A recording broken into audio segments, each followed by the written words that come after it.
اچھا ایک چیز بتائیے from one finance minister to اندر، مفتاح صاحب نے ایک آرٹیکل لکھا ہے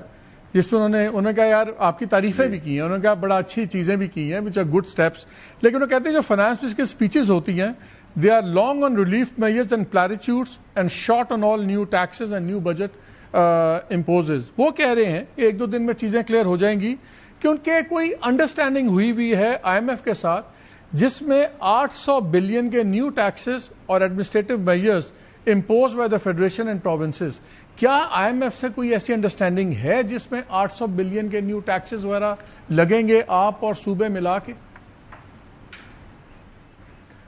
دیکھیں پہلی بات تو میں کہوں گا مفتاح بھائی میرے لیے بہت محترم ہے for two reasons, one he is a former finance minister بلکہ لیکن دوسرا یہ ہے کہ ہی از آلسو فرام مائی الما میٹر ایٹ وارٹن، تو میں ہمیشہ ان کی بڑی عزت کرتا ہوں and he comes with lot of research and fact based discussion. دیکھیے اس میں جیسے میں نے کہا کہ ہمارا پرائمریلی دار و مدار جو ہے وہ انفورسمنٹ اینڈ کمپلائنس پہ ہوگا،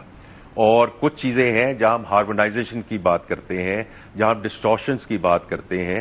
تو وہاں ہم تھوڑی سی یہ ڈسٹورشنز اور ہارمونائزیشن لا رہے ہیں، لیکن اگر کوئی ہم نے نیا ٹیکس لگایا ہوتا تو پھر وہ تو میری بجٹ سپیچ میں آ جاتا نا جی، یا پھر فائنانس بل میں کہیں نہ کہیں نظر آ جاتا کہ جی اس چیز پہ یہ پہلے ٹیکس کی مد میں نہیں تھی یہ چیز، اب انہوں نے اس پہ ٹیکس لگا دیا ہے۔ ہم نے تو پوری کوشش کی ہے کہ ٹیکسز کو ہم ریشنلائز کریں، لیکن آپ نے سیلز ٹیکس میں تو 19 آپ نے سیلز ٹیکس تو 19 اور کیٹیگریز پہ پھیلایا نا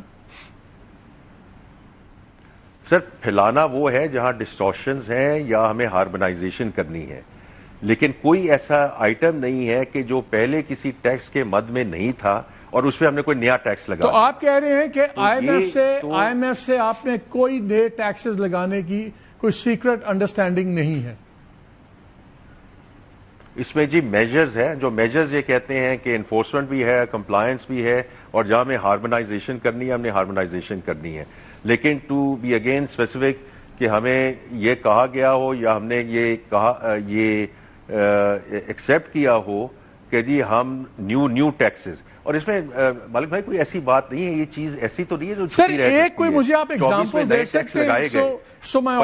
آڈینس کین انڈرسٹینڈ۔ ہم نے نئی ٹیکس لگائے، آپ مجھے ایک کوئی ایگزامپل دے دیں جس کو آپ ہارمونائزیشن کہہ رہے ہیں تاکہ لوگوں کو سمجھ آ جائے کہ ہارمونائزیشن اور نیو ٹیکس میں فرق کیا ہے۔ کوئی ایک پرٹیکولر اگر آپ مجھے کسی کیٹیگری یا پروڈکٹ، میں آپ کو بتا دیتا ہوں کچھ چیزیں ہیں جو تھرڈ اسکیڈول میں تھیں جو اس کو ہم کچھ صرف فاسٹ موونگ کنزیومر گڈس تھے، ان کو ہم تھرڈ اسکیڈول میں لے کر آئے ہیں۔ ان کے ریٹس جو ہیں وہ جو ہیں کہاں کچھ ریٹس کو ہم نے اس کو باقی چیزوں کے مطابق ہم نے کیا ہے۔ میں آپ کو ایک اور ایگزامپل دیتا ہوں، I think that might be simpler, کہ ہم نے جو ایکسپورٹرز ہیں جو ٹیکسٹائل، ہم نے کہا کہ جی ایڈوانس ٹیکس ہم ختم کر رہے ہیں، لیکن ہم نے کہا کہ ایکسپورٹرز پہ جو ایم ٹی آر ہے منیمم ٹیکس ریٹ وہ ہم 1.25% پہ لے کے جا رہے ہیں۔ وہ کیوں 1.25% پہ لے کے جا رہے ہیں؟ کیونکہ یہی لوکل سیکٹر بھی دیتا ہے۔ تو اس کو میں کہتا ہوں کہ فیئرنیس، ایکوٹی، ایڈوانس ٹیکس ان کی بات بالکل درست تھی، اس کو ختم کر دیا۔ اسی طرح سپر ٹیکس ان پہ پہلے ختم کر دیا گیا، بیکاز کہیں نہ کہیں تو آپ نے ان کو زیادہ ریلیف دینی ہے، because we want to move towards export led growth. لیکن یہ اس قسم کی چیزیں ہیں جی جہاں ہمیں تھوڑی سی فیئرنیس